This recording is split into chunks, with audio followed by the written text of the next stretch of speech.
राजा तुम्हारी कनुआ के बाली नैन गजरा उठवानी तुम्हारी कनुआ के बाली नैन गजरा उठवानी चांद सन चेहरा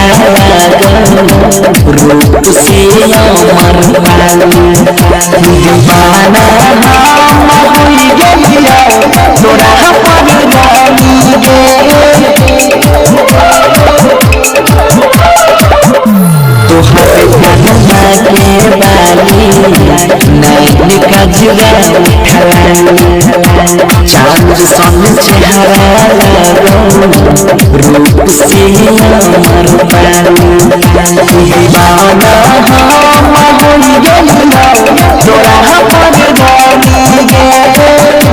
तोहरे कनुआ के बाली नैन गजरा उठवानी चांद सन चेहरा रूप तोहर मनहानी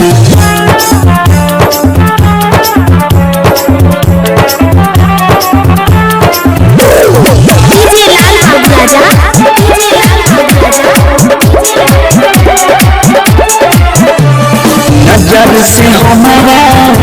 दिलावा के घायल करई छी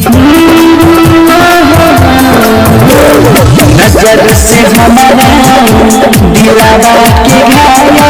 करई छी गजब के सब ललकी दुबारा धरई छी गे तोर हैप्पी हैप्पी स्माइल नस नस में हमारा समय फिगर मिलाबै छा